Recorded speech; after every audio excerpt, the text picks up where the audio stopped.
Bonjour.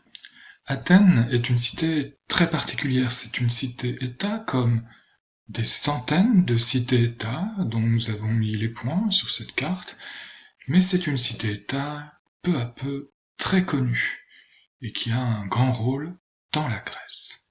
Ce rôle commence pendant ce qu'on appelle les guerres médiques.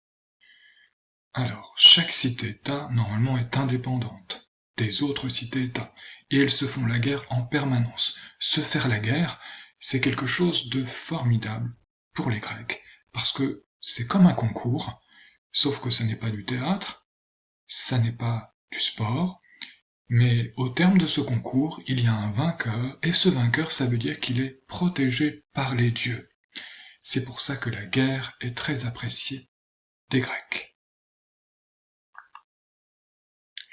En face de ce monde de centaines de cités-États indépendantes qui se font la guerre entre elles régulièrement, il y a un immense empire.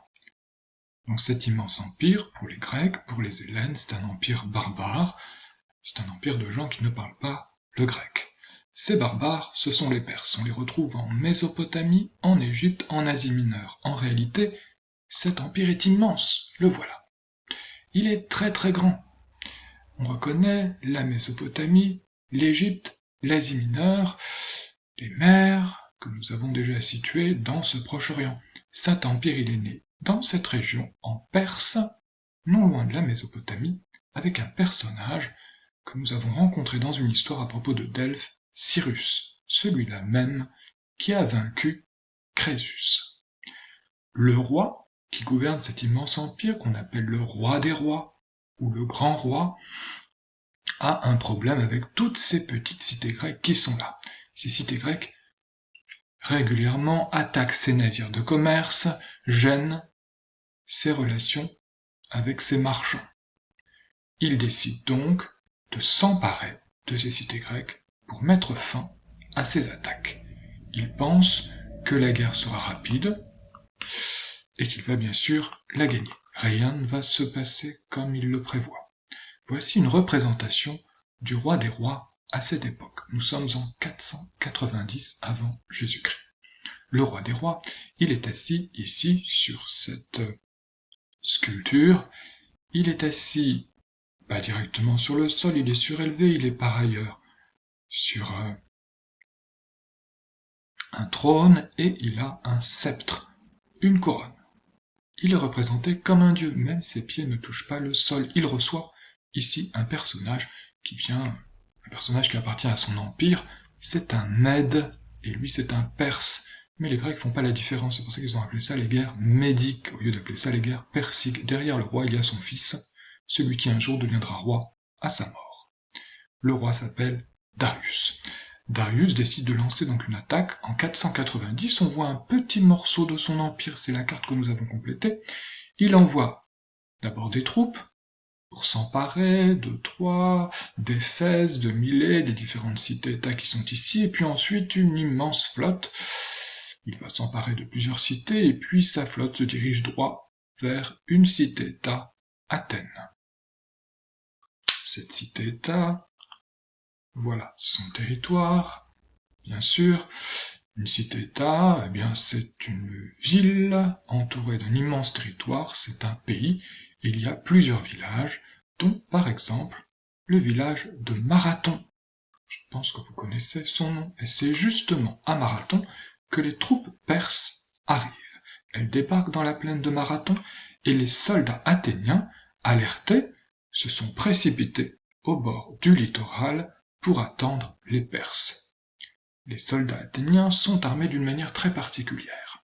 Ils ont des armes défensives et des armes offensives. Ils se battent avec un bouclier, une armure, un casque, et ils ont aussi une lance et une épée. Ils se battent les uns contre les autres en rang serré, ils forment une ligne compacte, et à la surprise de tous, ce sont les Grecs, les Athéniens, qui remportent la victoire. Les Perses ont d'immenses pertes et ils sont obligés de quitter la baie de Marathon. Il n'y avait que 40 000 soldats athéniens, c'est ce que nous dit Hérodote, qui est le premier historien de la Grèce. Il a vécu à cette époque. Les Athéniens étaient tellement convaincus qu'ils allaient perdre qu'à Athènes, un peu plus loin, un peu plus de 42 km, les habitants d'Athènes commençaient déjà à quitter la cité.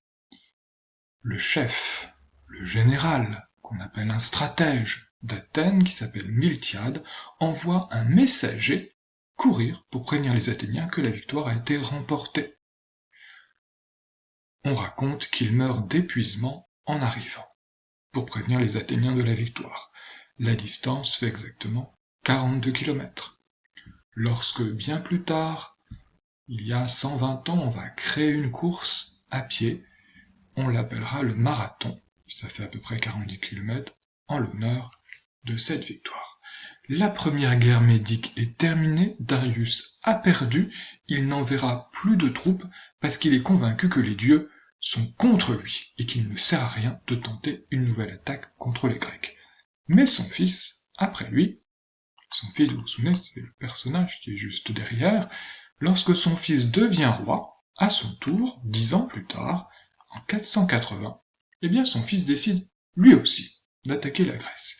Et il va s'y prendre d'une manière un peu différente. Il va envoyer 2 armées. Une première, qui va traverser ici ce fameux détroit de l'Hellespont dont on a parlé, en posant des bateaux les uns contre les autres sur le détroit pour que les troupes puissent passer en marchant sur les bateaux à pied.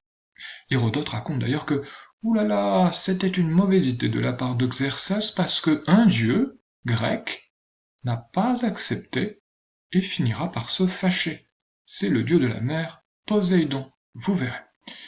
Donc ces troupes passent à terre, elles sont immenses et nombreuses, elles emportent des tas de victoires contre différentes cités-États qu'elles détruisent, d'autres cités-États se rendent, et ces troupes marchent en direction ensuite du sud de la Grèce et vont aller directement vers Athènes, occuperont bientôt la cité d'Athènes. C'est une catastrophe. C'est une telle catastrophe que, pour tenter de retarder l'arrivée des Grecs, tous les Grecs, Athéniens, Spartiates, etc., s'unissent et tentent de retenir ici dans un détroit dans un défilé, qu'on appelle le défilé des Thermopyles, elles tentent de retarder l'avancée des troupes avec à leur tête un roi spartiate qui s'appelle Léonidas, que vous connaissez peut-être, puisqu'une marque de chocolat a repris ce nom, et a repris d'ailleurs un portrait de Léonidas. On voit que c'est un soldat en armes aux Thermopyles. Des soldats tentent d'arrêter les Perses, ils les arrêtent un moment, ça permet aux Grecs de reconstituer ici leurs forces pour attendre l'arrivée des Perses. En attendant, une autre troupe, une flotte est envoyée ici par la mer, par les Perses. C'est une catastrophe parce qu'Athènes est envahie et une flotte va bientôt arriver. Alors les Athéniens ont juste le temps d'envoyer des messagers à Delphes pour consulter l'oracle. Que doivent-ils faire? Hop, alors ça c'est une reconstitution de Delphes, une maquette. Ça permet, peut-être vous reconnaissez, le fameux temple de Delphes dans lequel se trouve la Pythie, ici l'autel sur lequel on fait des offrandes ou des sacrifices derrière le théâtre consacré à Dionysos. Là c'est une autre image qui permet de voir que les temples étaient peints, qu'il y avait quand même beaucoup de couleurs, on reconnaît le temple ici et l'autel. Les Athéniens consultent la Pythie, que leur dit la Pythie? Elle finit par leur dire « Oh là là, vous ne saurez sauver que grâce à des planches de bois ». C'est un peu compliqué. Les Athéniens se réunissent, essaient d'interpréter, qu'est-ce que ça veut dire? Vous vous souvenez, les oracles sont compliqués à interpréter. Et le chef des Athéniens de l'époque, qui est un stratège qui s'appelle Thémistocle, considère que pour être sauvé, il faut que tous les Athéniens quittent la cité d'Athènes, s'embarquent sur des bateaux, c'est du bois, mettent les civils, les femmes et les enfants sur l'île de Salamine, qui fait partie d'Athènes, et puis il s'agit avec la flotte de se battre. Et justement, une bataille navale a lieu. Tandis que Xerxès se trouve ici à Athènes et détruit les temples et la cité d'Athènes, pendant ce temps les Athéniens sur leurs navires restent dans le détroit, ici, entre Athènes et Salamine, et ils affrontent la grande flotte perse qui est vaincu, car les Perses ont beau être très nombreux, ils ne peuvent entrer qu'à 2 ou 3 bateaux de large dans le détroit, et ils sont détruits les uns après les autres. Les navires grecs et athéniens, les voici, ce sont des trières, elles avancent grâce à des rameurs, 3 rangées de rameurs, et ces trières, avec leurs éperons, elles détruisent un à un les bateaux perses. Cette défaite est considérable, Xerxès finit par rentrer dans son empire, Poséidon s'est vengé, puisque c'est une bataille navale qu'il a perdue, une bataille qui se gagne sur l'eau. Les Perses n'attaqueront jamais plus les Grecs. Pendant ce temps, Athènes, qui a remporté Marathon, puis 10 ans plus tard Salamine, devient la plus grande cité grecque. Plein de cités ici que l'on voit en rose choisissent de devenir son allié au sein d'une alliance qu'on appelle la Ligue de Délos. Ces alliés paient un impôt qu'on appelle le tribut et en échange Athènes les protège avec ses trières. Une seule cité refuse de faire partie de cette alliance, c'est Sparte, qui constitue sa propre alliance. Au terme des guerres médiques, Athènes est devenue la cité la plus importante de toute la Grèce, la plus connue, une cité qui s'est battue pour les Grecs contre les barbares.